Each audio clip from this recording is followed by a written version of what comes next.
Hey guys, welcome back. I hope you guys are having an amazing day. I'm so eager to start on this Supra work, for real. One step closer to finishing this build. Now, I had an amazing experience at the gym because this lady motivated me to squat an extra 50 pounds. And I thought I couldn't do it. And she was like, no, yeah, you can. You know, I'll be right here. She was squatting right next to me. And because of her motivation, I did something that I was never able to do before, which is squat an additional 50 pounds. And I thought that was just so amazing and beautiful because I like seeing people motivate people. And, you know, this coming from another woman was really nice. Yeah. Okay, so I'm actually on my way to go get a salad because I'm super hungry. And I want to be ready before I start on the Supra work. And I'm going to show you some clips of what I started last time. I just didn't get to finish, and hopefully I'll finish it today.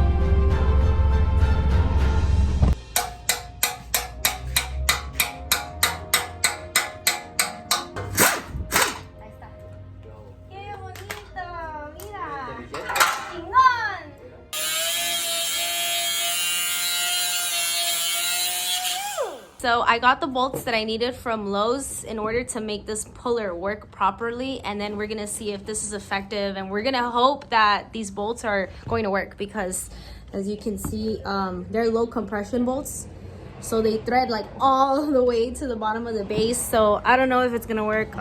Hopefully it does.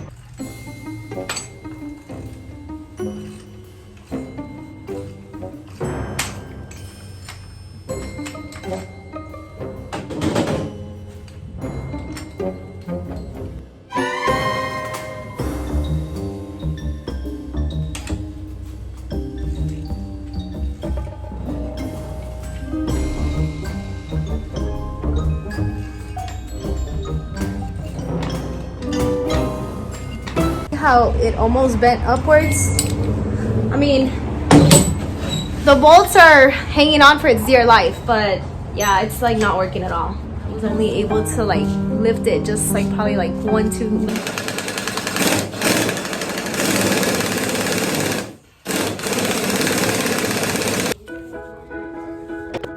Okay, now let's take out the rest of these studs.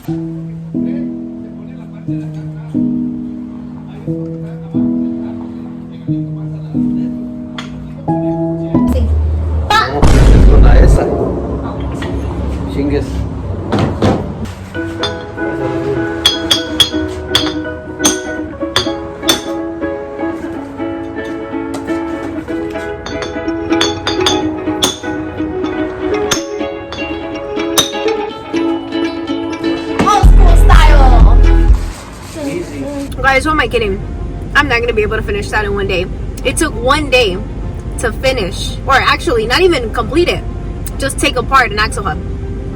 And yeah, no, I still have to complete that one today before I can even start on the rest. So realistically, maybe 2.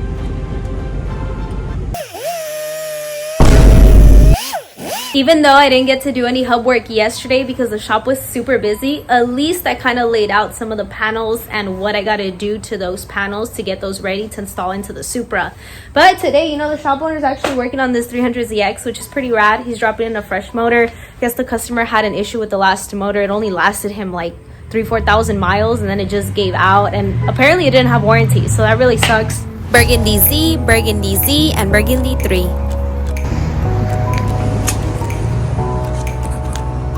All right, let's get back to work.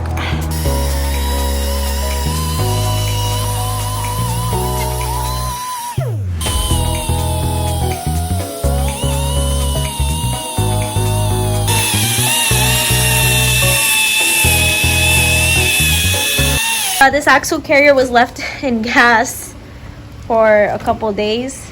You can see how this bushing kind of swelled up, and you can see that pieces of it started breaking off. So I'm actually going to order the bushings for this and then replace this.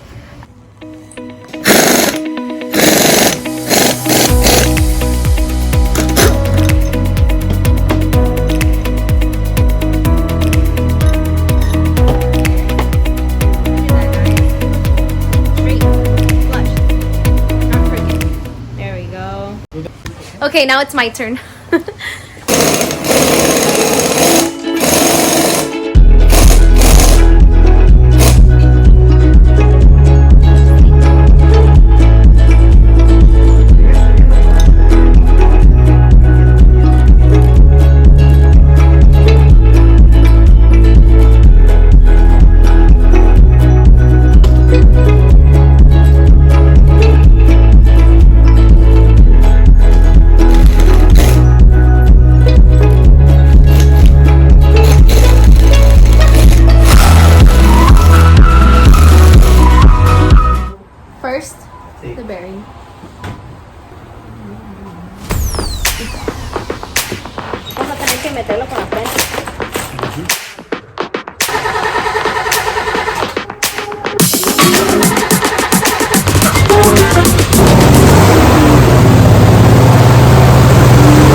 this seal to sit in flushed, and then this kit from Snap-on is exactly what we're going to use to press this in.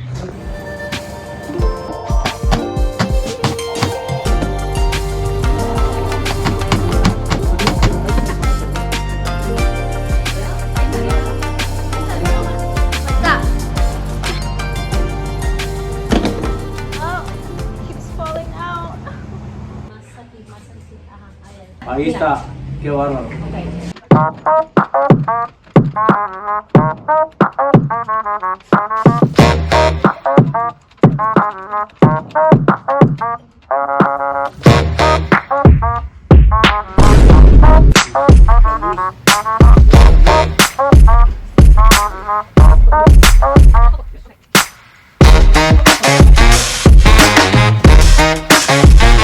Yes, beautiful.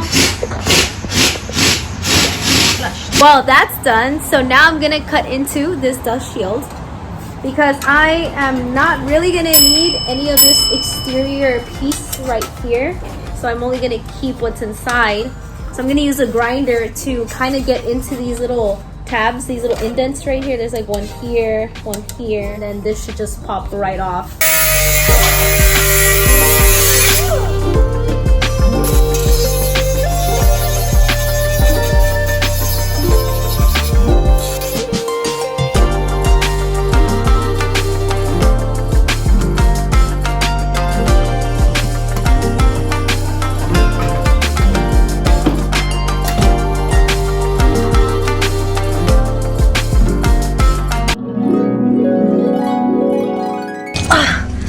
It's raining so hard today, guys. It looks like a storm just hit California. So I ended up finding another location that I'm actually going to send the cam buckets to so they could DLC coat them. The other location I was talking about in my last video, unfortunately we weren't really able to communicate all the way, so I still haven't heard back from them. And this other company located in Valencia charges between $17 to $20 to coat each bucket, which I think that's not too bad, somewhere around like $400 to $500. Is to put the buckets back in. Okay. And torque the cam down. Okay. And take your lash measurement. Okay. You jot that measurement down, and then you'll have to measure the shim in the bucket, and then you have to do the math and calculate it from there. Oh, okay. I was still clueless. I had to watch it in video because I'm an equipped visual learner that believes 100% I can do exactly what I see. Seamless conversion would be amazing, but it would actually be a lot easier for me to learn with the OEM buckets and the shim setup. And then essentially these would be the tools that I would use to configure the size of the shim, set the lash, and then this would hold the camshaft, and then this would hold the lash all together, so then I can adjust the shim in case I have to remove it and then adjust it by the shim. So this is actually what I'm gonna be working with. I think it's a little too wet outside that I don't really want to paint the axle carrier, but I'm probably still gonna coat the spindle because if not, that's gonna catch rust by tomorrow. And I already, you know, polished off a lot of that rust. So yeah, wow, what a wet day over here in Southern California. And you know, if you guys are located in this area around Los Angeles, just be really safe with driving because I've seen already like one accident on the way. So yeah, all right, let's go.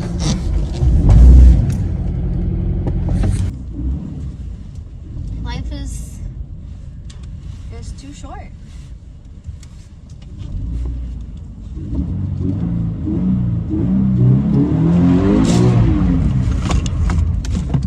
Okay, just one.